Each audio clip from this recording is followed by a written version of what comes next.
Her words hit me harder than the wooden door she slammed in my face. "We don't need your old hands here." It was as if the sentence itself shoved me backward off the porch. I stood there frozen, my palm still cradling the warm casserole dish I had baked for the children. The steam curled against my chin in the cool evening air, but all I felt was a strange chill settling deep inside me. For a moment, I thought perhaps she was joking. Maybe her lips had twisted into a cruel smile I had misread. But no, there had been no smile, no hesitation. Just a sharp glare, her hand on the knob, and then the door shutting fast enough that the wreath rattled against the glass. The sound echoed, louder than any slam should have been. I stood there like a statue on the porch, casserole in hand, as the neighborhood lights blinked on one by one. I wondered if any of the neighbors had seen. If they had, what did they think? Did I look like some foolish old woman lingering where she wasn't wanted? I didn't knock again. I didn't call out her name. I didn't even let myself whisper the sting of the words aloud. Instead, I stayed silent, as though the silence itself was a shield that could keep my dignity intact. But silence has a way of magnifying pain. The longer I stood there, the heavier the insult became, until even the dish in my hands seemed to grow unbearably weighty. My wrists ached, but I would not set it down, as if letting go of it meant letting her win. I thought of the little ones inside, just beyond that door. Their laughter, their busy feet, their tiny hands that once clung to my skirt when they were smaller. I had come to offer help, to rock the baby so she could rest, to braid hair and tell bedtime stories. Instead, I stood locked out, separated not just by a door, but by the wall she had built with her words. A part of me wanted to cry right there on the step, but my tears stayed stubbornly behind my eyes. At 68 years old, I had shed enough tears for a lifetime. I wouldn't give her the satisfaction of seeing me undone, even if she never opened the door again. So I did the only thing left to do. I straightened my back, pressed my lips together, and turned away. The casserole, still hot and fragrant, remained in my grip like a soldier carrying a fallen comrade from the battlefield. My silence was my answer. Not submission, but restraint. I told myself, as I walked down the path to my car, that one day she would come to understand the weight of that silence. One day she would realize that my stillness wasn't weakness. It was the beginning of something she could not see. But in that moment, with the door closed behind me, all I could feel was the hollow ache of being unwanted. I was not always the woman standing on porches, holding back tears. Once upon a time, I was the center of my family's little universe. My husband and I built our lives from nothing, brick by brick, meal by meal. I raised my son with my own two hands, the very old hands his wife now found so unworthy. When my husband fell ill in his 40s, it was me who kept everything together. I worked nights at the hospital as a cleaner, days at the school cafeteria, and somehow still made sure my boy had clean clothes, warm meals, and birthday cakes with candles. Sacrifice was not something I thought about then. It was simply what love demanded. As the years went by, I became the steady one. Neighbors borrowed sugar from me. Church friends leaned on me when they were sick, and my son leaned on me most of all. When he met her, the woman who would become my daughter-in-law, I welcomed her with open arms. I remember the first dinner I cooked for her: roast chicken, mashed potatoes, and my grandmother's apple pie. She smiled politely but didn't touch the pie. Later, she said she didn't do heavy desserts. I laughed it off, but it stung in the smallest way. That was the beginning. Over the years, little slights gathered like dust in the corners of a house no one bothers to sweep. She insisted on hosting holidays even when she knew my table was big enough. She never asked for my recipes, though I had asked for her mother's once. And when I offered advice, all was gentle, always careful. She brushed me aside with the same airy tone one might use with a child who asks too many questions. Still, I tried. I babysat when they couldn't afford daycare. I slipped them envelopes of cash when rent was due, saying it was just a little extra I had lying around. I drove across town with soups when the children were sick. All of this I did without keeping count, though part of me noticed when the thanks came thin and short. I told myself she was young, that she would soften with time, that one day she would look at me not as an intruder in her home, but as an ally. I swallowed the eye rolls, the sighs, the moments when she introduced me to friends as my husband's mother instead of the kids' grandma. The truth was, I held on because I loved those children. They were my lifeline after my husband passed. Every hug from them felt like a piece of him still walking the earth. I would sit with them for hours, telling them the same bedtime stories I once told their father, showing them how to knead dough for bread, letting them braid my thinning hair with their small, clumsy fingers. And so, when she began to close those small doors, the missed phone calls, "Oh, we've already got a babysitter tonight," the gatherings I heard about only after the fact, I ignored the sting. I told myself I was imagining things, but deep down, I knew the ground beneath me was shifting. She wanted distance. Her pride could not accept my presence without feeling threatened by it. Perhaps she saw me as a shadow in her home, a reminder that her husband once belonged wholly to another woman, his mother. Perhaps she thought she could rewrite family by cutting out the inconvenient pieces. What she did not see was that every time she dismissed me, I grew quieter, not weaker. My silence became a wall she mistook for surrender, but I was not surrendering. I was watching. I was waiting. Because I had learned long ago, when I worked 2 jobs, when I buried my husband, when I stood alone in a world that did not bend for widows, that patience can be sharper than anger. By the time she slammed that door in my face, her words were only the loudest insult in a long chorus of smaller ones. They carried all the weight of every ignored recipe, every cut-off story, every time she sighed when I offered help. And while she believed she had silenced me, what she really did was light the match that would burn away the last of my illusions. The slammed door might have been the sharpest wound, but it was not the deepest. The deepest came later, quietly, in words not meant for me to hear. It was a Tuesday afternoon when I stopped by their house again, this time unannounced. I had sewn little dresses for the girls out of fabric left over from my own curtains, soft pink cotton with embroidered flowers. I thought they'd laugh at the idea, twirl around, maybe even ask me to make more. Simple pleasures, nothing grand. As I walked up the path, I heard her voice before I reached the porch. The kitchen window was open and she was on the phone. Her words froze me mid-step. "I can't stand it," she said, her voice tight with irritation. "She shows up like she owns the place, always trying to insert herself. The kids don't need some old woman hovering over them." I stood there, hidden by the hedge, clutching the bag with the dresses inside. She laughed then, a brittle, careless sound that made my stomach twist. She acts like she's the mother. It's pathetic. Honestly, I wish she'd just stop coming around. The words were knives, and each one sliced deeper than the last. She wasn't just dismissing me in a moment of anger. She was mocking me, reducing me to a nuisance, a shadow she wanted to erase. I wanted to believe I had misheard. I wanted to tell myself that perhaps she was speaking of someone else. But then I heard my name, clear as day, rolling off her tongue with a bitterness that left no room for denial. I stood very still, the way one does when lightning cracks too close. If I moved, if I breathed too loud, I feared the sky itself would split open. She went on, not knowing I was there, not knowing the very woman she wanted rid of was standing just steps away. "He feels guilty," she said, her voice softer now. "That's the only reason we let her hang around. But the kids will grow up soon and then she won't matter anymore. We don't need her meddling.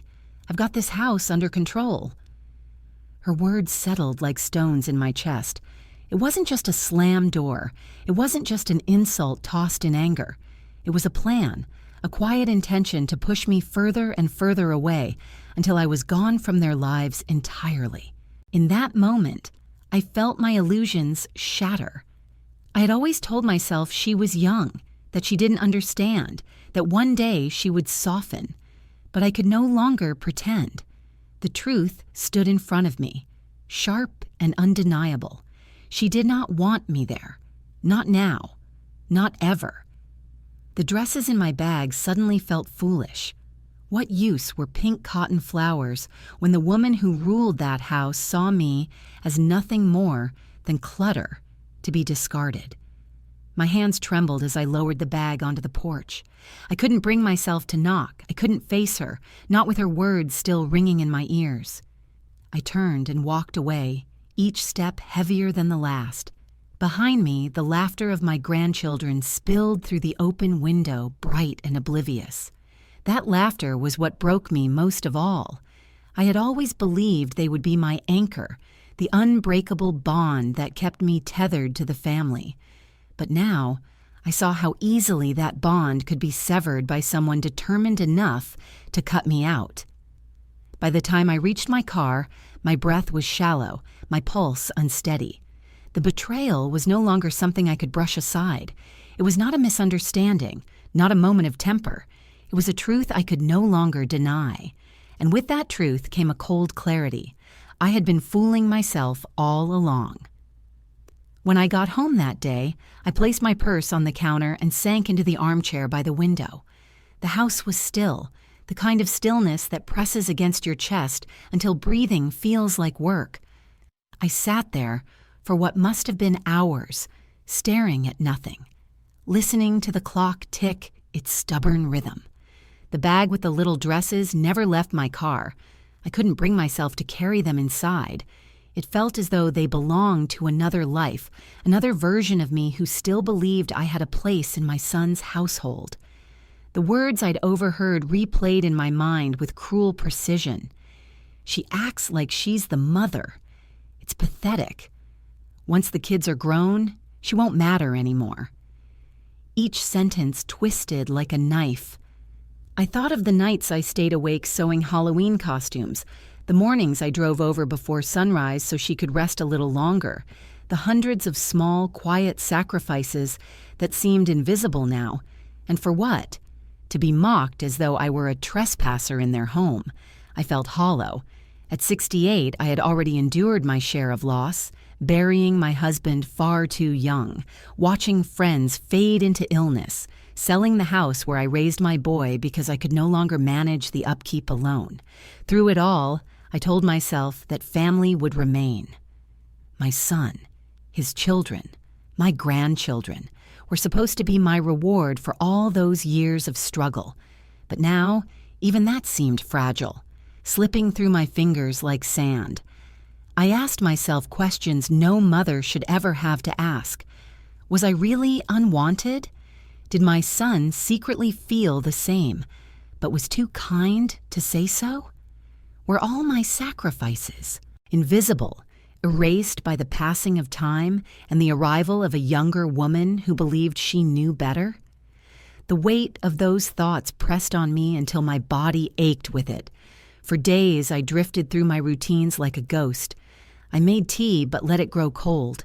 I watered the plants but forgot to pull the weeds. Even my church friends noticed, their gentle questions brushing against wounds I wasn't ready to reveal. And yet, beneath the sorrow, something else began to stir. Anger. Not the loud, fiery kind, but the steady heat of coals glowing under ash. Her cruelty had cut me down, yes, but it had also reminded me of something I had nearly forgotten. I was not fragile. I had weathered storms far fiercer than one woman's disdain. I remembered the years after my husband's death, when I balanced 2 jobs, a mortgage, and a grieving child all at once. I remembered walking into banks that dismissed me as a widow with little credit and walking out with loans I knew I would pay back, penny by penny, no matter how long it took. I remembered sitting in hospital waiting rooms alone, praying through nights when I thought the world had abandoned me. And every single time I survived. So why now, at nearly 70, was I letting one woman's cruelty convince me I had no worth? Why was I sitting in silence, allowing her words to echo louder than the truth of who I was? The answer came as quietly as the question itself, because I had let her. I had chosen silence, thinking it was grace. I had swallowed insults, believing patience was strength. But there is a difference between patience and erasure, and I had been erasing myself bit by bit. The realization shook me, but it also woke something long asleep. I looked around my small house, the photographs of my son as a boy, the drawings my grandchildren had once made for me, the quilt I had stitched by hand over long winters. These were not the relics of a woman who didn't matter. These were the marks of a life lived with purpose, of a woman who had built, sacrificed, endured, and loved deeply. That night, I didn't sleep much. I lay awake, staring at the ceiling, my mind racing not with despair, but with resolve. I would not allow myself to be pushed into the shadows of my own family. I would not be dismissed as old hands. If my daughter-in-law thought she could erase me quietly, she was wrong. By morning, my grief had thinned into something sharper. I felt it in the way I rose from bed, in the way I tied back my hair, in the way I straightened my shoulders. I was no longer just a mother or a grandmother waiting to be invited in. I was a woman preparing to reclaim her place, and I would do it with the same patience, the same quiet persistence that had carried me through every trial before. The breaking point had come and gone. Now began the transformation. My silence after the door slam and the overheard phone call must have pleased her. She likely thought I had retreated for good, that her words had landed so squarely I would never gather the courage to show up again. In her mind, she had won. And because she believed she had won, her confidence began to swell. It started subtly. A missed call here, a vague excuse there. Whenever I asked if I could visit the children, there was suddenly a new reason why it wasn't convenient. They had soccer practice. They had homework. They were too tired for visitors. Weeks stretched longer, and I realized I hadn't seen them in nearly a month. Then I noticed something else. Friends at church began to ask why I wasn't at the last birthday party for my grandson. I blinked at them, confused. There had been no party, I said, but there had. Photos appeared on social media. Balloons, cake, children in party hats, and I wasn't in a single picture. My invitation had been quietly withheld, as though my absence were natural, expected, deserved. The sting of betrayal grew sharper. She wasn't just pulling me away from my grandchildren. She was rewriting the story so that I was never part of their lives at all. Her arrogance didn't stop there. She began to speak openly, even proudly, about running her household without interference. I heard it once at a church potluck, her voice light and pleasant but laced with meaning. "I managed just fine on my own," she said to a group of women gathered around the dessert table. "Some people don't know when to step back, but I believe in independence." The women nodded, not realizing her independence was being carved from my exclusion. Each word was another brick in the wall she was building between me and my family. For a time, I considered letting it be. After all, what could one woman in her late 60s really do against the iron will of a younger one who held the reins of the household? But then I thought of the children. What would they learn if I disappeared silently, if they grew up believing I had chosen absence? Would they think I hadn't cared enough to fight for them? That thought settled like a stone in my chest. If I allowed her arrogance to dictate my place, I wouldn't just lose my grandchildren, I would lose my dignity, the very core of who I was. The stakes had risen higher than I had ever expected. This wasn't about hurt feelings or bruised pride anymore. This was about family, legacy, the very story of my life. If she succeeded in erasing me, then everything I had fought for, all the sacrifices I made for my son, all the strength I poured into building a home out of hardship, would dissolve into nothing. And still, she grew bolder. She began dictating schedules with an edge, as if granting me even a brief phone call with the children was a gift, bestowed, rather than a right earned through years of love. Once, when I suggested I could help with school pickups, she laughed. actually laughed and said, "Oh no, that's not necessary. We've got it handled." Handled, as though my presence would be mishandling. Her smugness might have crushed a weaker spirit, but for me it did something else. It fed the quiet fire that had been burning since the night I sat in my armchair staring at the ceiling. The more she flaunted her control, the more I realized I could not let her go unchecked. I began to picture it as a game of chess. She moved her pawns, cutting me out of birthdays, tightening her grip on the children, broadcasting her supposed independence. But she hadn't counted on me still having pieces of my own. My patience, my resilience, my knowledge of every small kindness I had given them over the years. These were not weaknesses. They were the foundation of my strategy. She saw only what she wanted to see, an aging woman too quiet, too weary to stand against her. But what she failed to notice was that I had lived long enough to understand something she did not. Arrogance blinds, and it blinds most when it thinks it has already won. The more she preened, the more determined I became. If I did nothing, I would lose not just my place in the family, but the essence of myself. And if I acted rashly, I risked confirming her every accusation, that I was meddling, overbearing, desperate. So I chose a third path: to wait, to plan, to prepare. To let her grow so confident that when I finally made my move, the ground would crumble beneath her feet. The stakes were no longer about being welcome at a birthday party or holding a baby while my daughter-in-law napped. The stakes were about survival, mine, as a woman who refused to be erased. And as her world expanded with pride and arrogance, so too did my determination, quietly, steadily, like roots spreading underground. I have never been a woman who rushes into battle waving her arms. Life taught me that storms are best weathered with patience, and victories are won not with noise but with steady, careful steps. If my daughter-in-law thought I would crumble, she underestimated the discipline that comes from decades of survival. My first step was simple. I stopped announcing myself. No more unexpected visits, no more showing up with casseroles only to be met with slammed doors or forced smiles. Instead, I observed.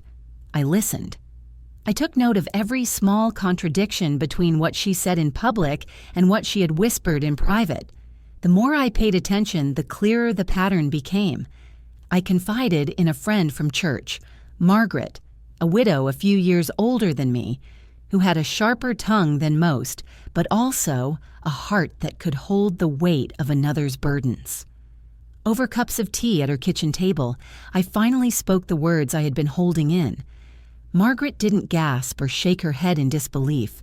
She simply nodded and said, "Then you'll need to be smarter than her pride. And lucky for you, you've had plenty of practice." Her words steadied me. I began gathering quiet evidence, not to wield like a weapon in rage, but to hold as truth when the time came. I kept the old text, messages where she had asked me to babysit. I tucked away the thank you cards she had written early in the marriage when my help was still welcome. I even found bank receipts from the years I had quietly supported them with small loans disguised as gifts. These things weren't trophies. They were reminders that I had never been the intruder she painted me to be. I also began reaching out to my son, not with accusations, but with gentle conversations. "Do you remember when you were little and I stayed up all night sewing your costume?" I would ask. Or, "Did the children like the cookies I sent?" I laid small threads of memory, weaving them into a fabric he could not ignore. I wanted him to see, without my saying it outright, that his children deserved to know the same steadfast love he had known. At the same time, I prepared myself inwardly. I reread my old journals, pages filled with my struggles as a young widow, the way I juggled bills and heartache without breaking. I reminded myself of my own resilience. Each entry was proof. I had never been weak. I had only been quiet. All the while, she remained blind. My daughter-in-law carried on with her smug confidence, assuming my silence was surrender.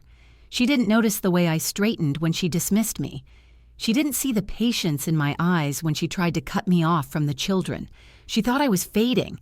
What she didn't realize was that I was gathering strength. Even small acts became part of my strategy. I wrote letters to my grandchildren, slipping them into the mail with stickers and little pressed flowers, tokens they could tuck away. I wanted them to have something from me that could not be filtered through their mother's gatekeeping. They might not understand now, but one day they would read those letters and know I had always reached for them.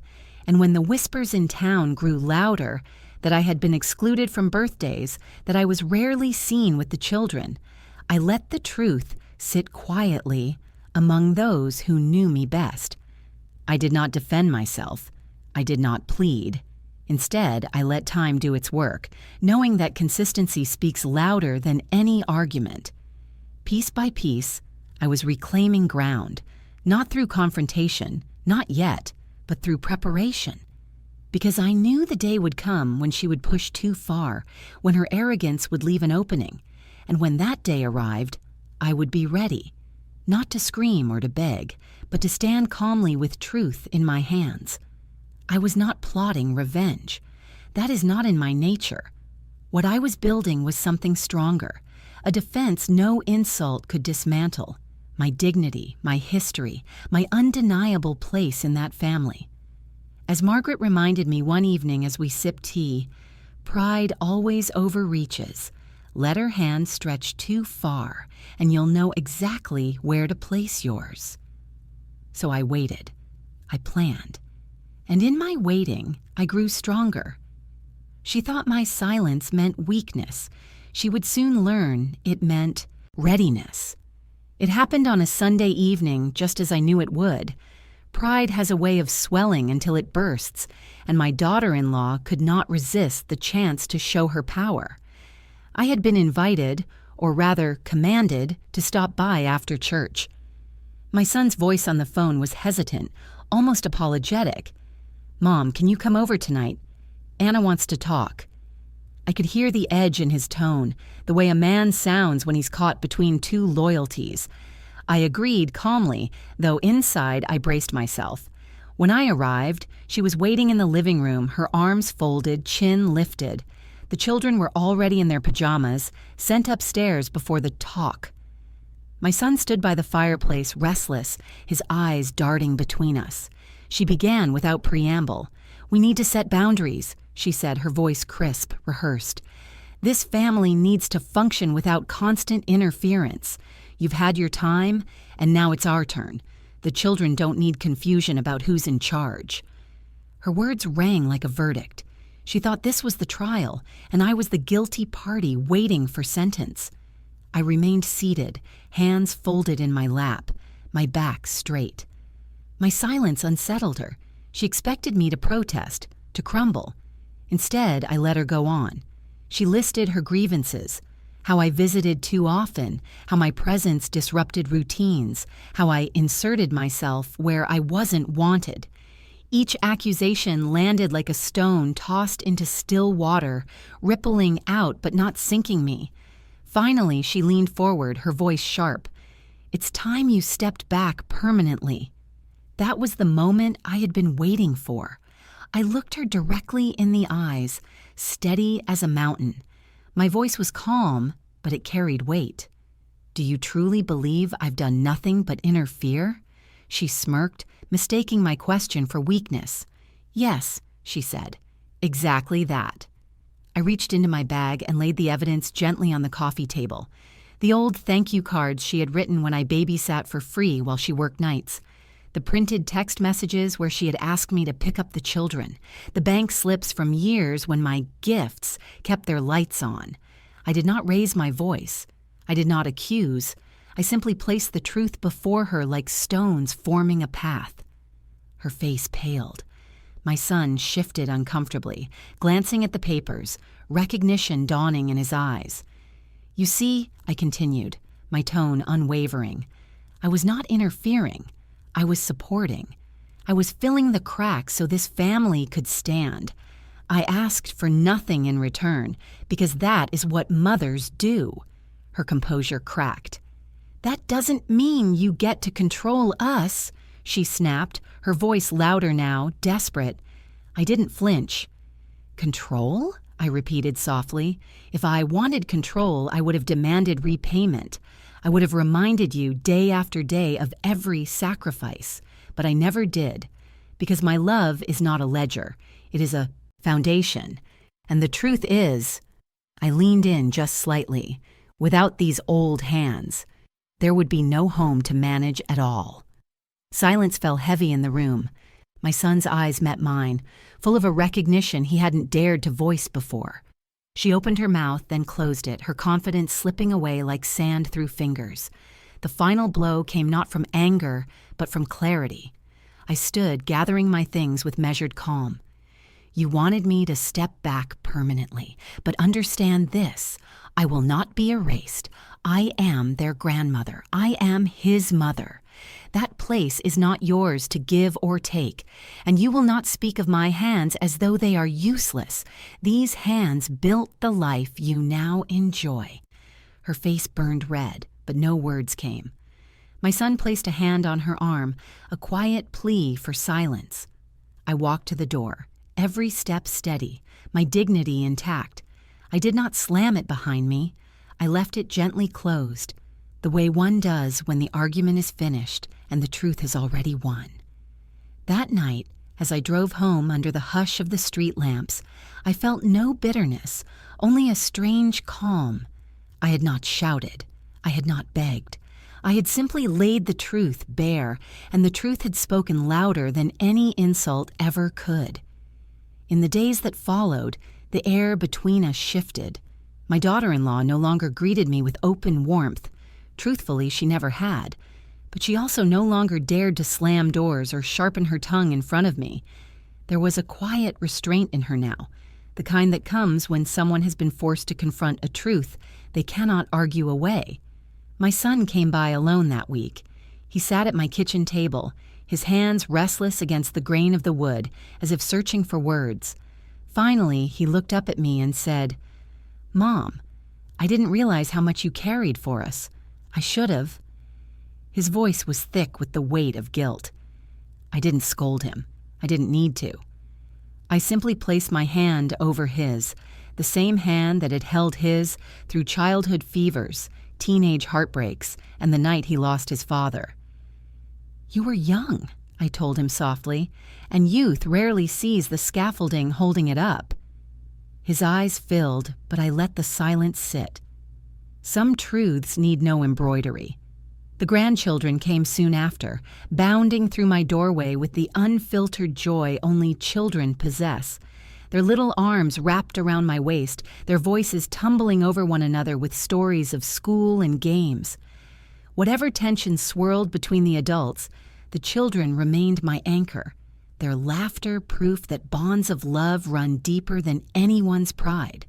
And so, balance returned, not perfect, not seamless, but steadier than before.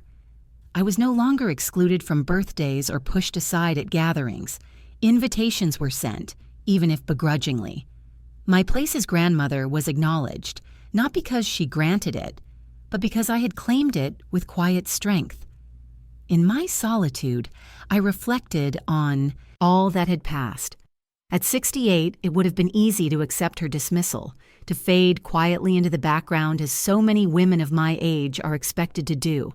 But I had chosen differently, not out of spite, but out of love for myself and for the generations that came after me.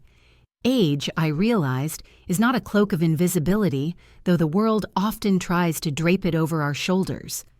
Age is a crown, earned through years of sacrifice, through nights endured, through storms weathered. My daughter-in-law had mistaken my quiet for irrelevance. She had seen wrinkles where there was wisdom, frailty where there was fortitude. She was wrong. That night of confrontation had not only restored my dignity in her eyes, it had restored it in my own. For too long, I had mistaken silence for grace. I had swallowed slights, believing that love meant endurance. But love also means truth, and truth sometimes requires a voice.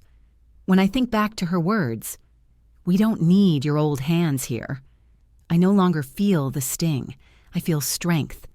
Those hands she mocked have rocked babies to sleep, scrubbed floors on tired knees, held a husband as he slipped from this life, and carried the weight of a family through years of hardship.